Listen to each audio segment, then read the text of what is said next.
आई भैया हम निगम कुमार यादव तमाम भोजपुरिया का समाज भोजपुरिया भाई लोग गोड़ छू गोड़ लगतनी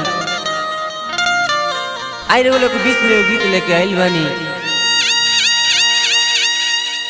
कोई अपना नहीं जमाने में कि प्यारी मिलता नहीं खजाने में,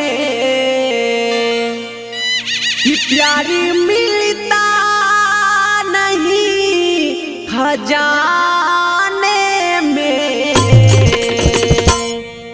कोई अपना नहीं जमाने में, कोई अपना नहीं जमाने में, प्यारी मिलता नहीं खजाने में, प्यारी मिलता नहीं खजाने में, कोई अपना नहीं जमाने में, कोई अपना नहीं जमाने में।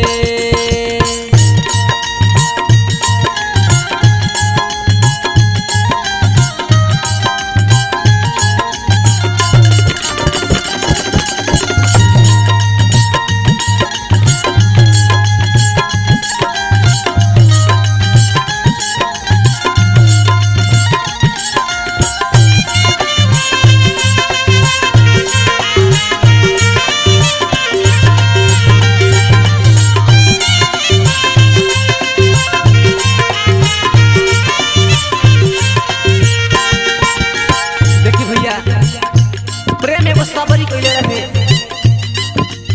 कि भगवान के झूठ बोल खाए के पड़ रहे। प्रेम सबरी देखिया रघुपति से,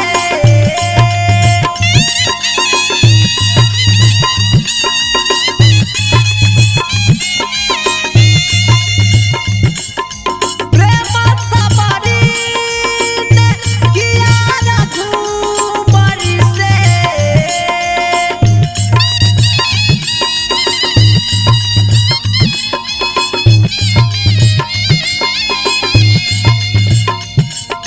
प्यारी भाजू खबर खाने में, प्यारी भाजू खबर खाने में, प्यारी मिलता नहीं खजाने में, प्यारी मिलता नहीं खजाने में, कोई अपना नहीं जमाने में, कोई अपना नहीं जमाने में।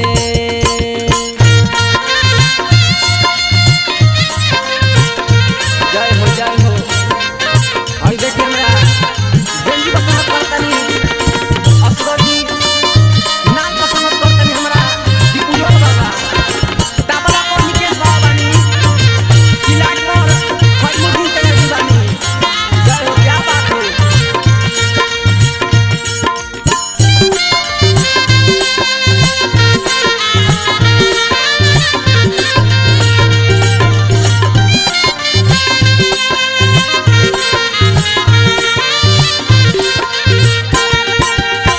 देखी भैया प्रेम एगो ऐसा चीज हो कि प्रेम से केहू के अपना बस में कर सकत नहीं।